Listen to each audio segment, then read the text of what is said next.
Okay, next thing is getting back into a little bit of political talk. Harris unveils Medicare for All plan that doesn't raise middle class taxes ahead of debates. Honey, we seen later on during the debates too, which unfortunately I don't think I'm gonna. I don't know what it is with me when it comes to the second debates. Now this was the best debates thus far, but unfortunately due to the fact that I can't record on weekends, y'all know how I am about recording when other people's in the house. I'm not even going to be able to give y'all a summary of the debates, but honey, I was here for the motherfucking shade, bitch. Honey, Kamala was reading down. Honey, Poe Biden looked like he was about to have a stroke. Speaking of darn on crackhead, Carly Red. Matter of fact, Biden, soon as the darn gone replicas come off, you might can darn gonna release your anxiety off of darn gone crackhead Carly Red, honey. Go ahead and get you a stroker set, because I don't think you're gonna make it through, honey. They was whooping your ass last night, but I give it to old Biden, honey. Biden said, bitch, I might be an old whippersnapper, but I'm going out with a blaze of glory. Because he was darn gonna clapping back on every last one of them, honey. He said, I'm not going out into that great night without a damn fight, bitch. So he was going back and forth. So I guess y'all want to get my little thoughts of the darn on debates right now before we get into this. Uh, then darn gone, he finally got a little bit of relief when Tulsi Gabbard darn gone scapped the fuck out of darn gone Kamala's ass. Honey, Tulsi came out of nowhere and darn gone body slammed darn gone Kamala. It was a free fall, honey, and I was here for it. Everybody was going to each other. I said, "Hi, damn." Everybody was darn gone turned up. And then they darn gone like I said, everybody. Cory Booker was going at his ass. Then Tulsi came at Kamala. Then you had the other no names darn gone speaking some good common sense on some subjects. I said, God damn. I'm so pissed that they darn gonna put that shit on Thursday, because if they would have did the debates early, if they would have did it Monday and Tuesday, I would have had enough time to record the debates. Yes, I mean I would have made some time this week to did it, but due to the fact that it was done Wednesday and Thursday just yesterday, I believe. Was it yesterday? Let me see when the debates was. It was Tuesday and Wednesday. So yeah, that threw it off for me. I couldn't darn gonna do the debates, but honey, I was here for it. But among the discussions was the Medicare. So here was the original proposal. So they said Democratic presidential candidate Senator Kamala Harris on Monday unveiled a plan to push the country toward a government-backed Medicare for all healthcare system over the next decade. But unlike the proposal of one of her key rivals for the Democratic nomination, independent Senator Bernie Sanders of Vermont, the plan by California Democrat would not completely eliminate the private insurance currently used by hundreds of millions of Americans. And I'm actually here more so for that perspective. And Harris emphasized that unlike Sanders, she would not raise taxes on the middle class to pay for her Medicare for all system. And they darn gonna grilled her on that and found out that there would be some tax raises overall, honey, once they pressed her in on that. So we now know that was a bunch of darn on bullshit that she was trying to spew just days before, honey. But one idea put forward by Senator Sanders, for example, is increasing taxes for families making as little as $29,000 a year. Her campaign spotlight as they released their candidate plan. She believed that hits the middle class too hard, so she would not raise taxes on families making under $100,000 to help pay for this plan. Her campaign highlighted. So that's still middle class though. So in a way, you're just taxing more of the middle class, honey. The middle and the upper middle class. So yeah, somewhat of a fallacy darn on Kamala. So Biden takes shots at Harris and Booker ahead of the debate.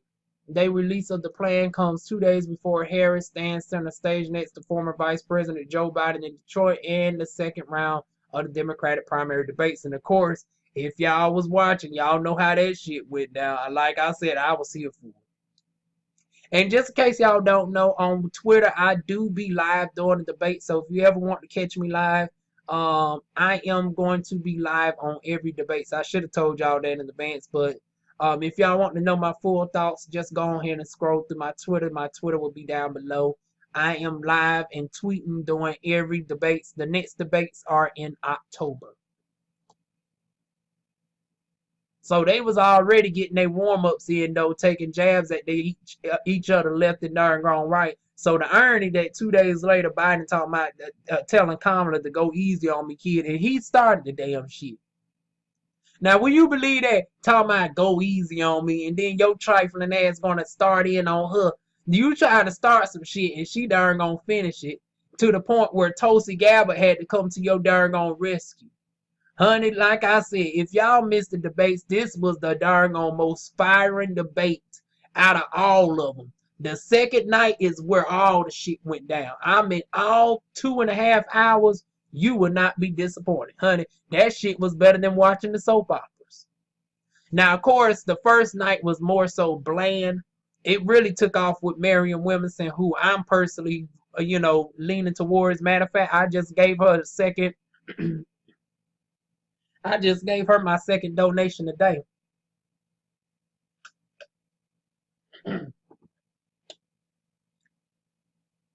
So that's who got my support right now. Marion Williamson on the reparations. I done supported her. And then far as Andrew Yang, I'm still doing the series on him. Although we got to speak on Andrew Yang because I was about to be done with the darn on series, and he done a darn on changed up his whole darn on platform.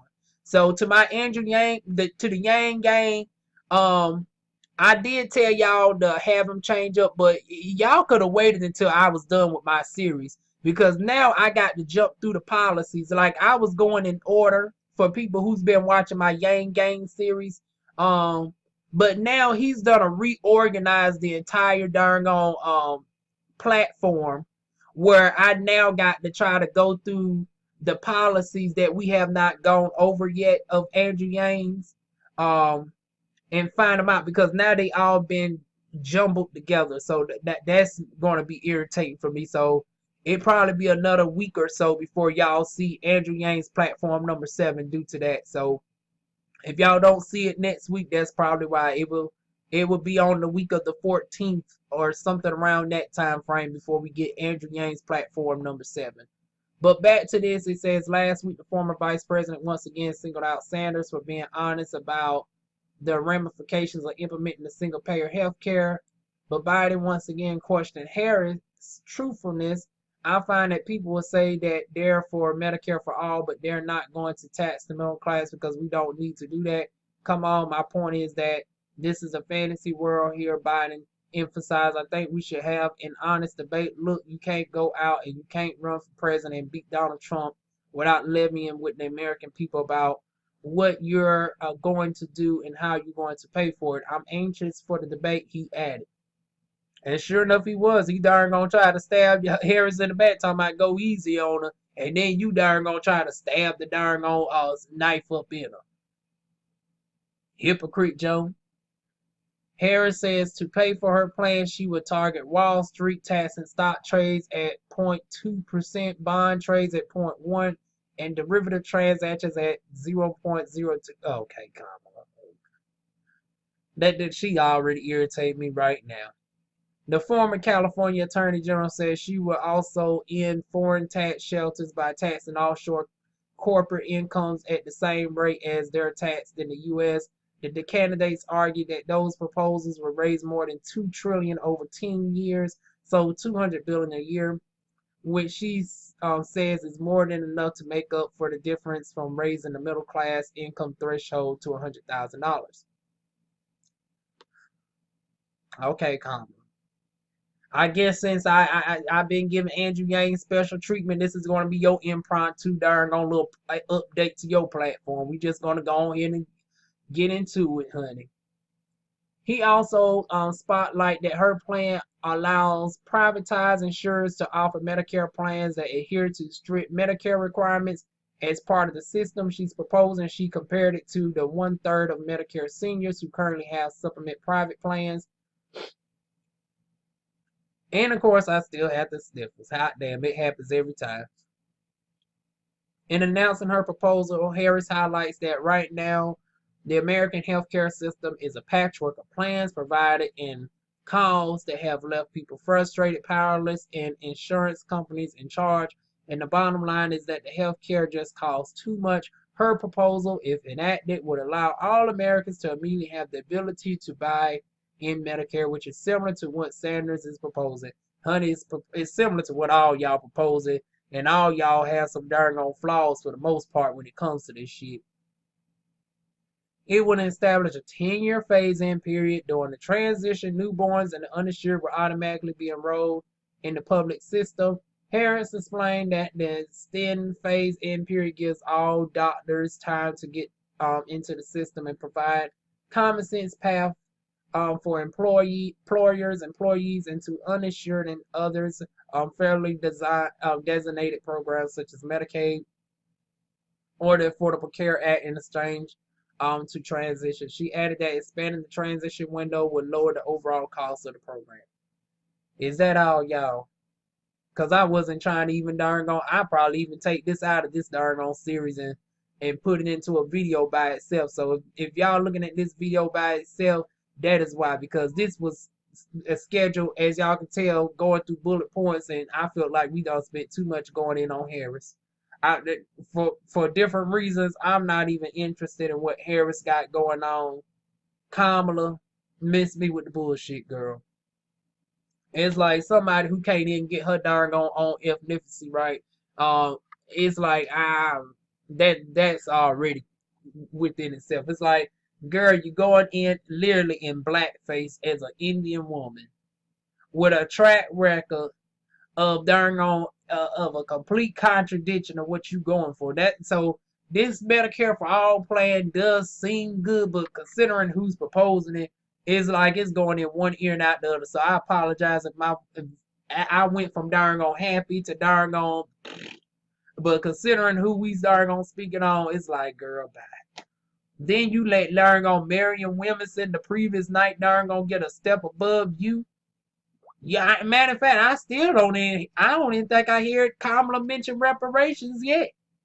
I mean, the irony that the only two people who brought it up is non-black. You got Cory Booker, and then you got Kamala Harris, and neither one of y'all have brought up the shit yet. But y'all want to bring up Baltimore. Well, how you think you're gonna fix Baltimore if you don't darn gonna economically reconstruct it? If you don't darn gonna put the black people at an equal darn gonna standing black ground? But moving on. Like I said, with Harris, it just goes in one ear and out the other. I'm not even going to waste time on her.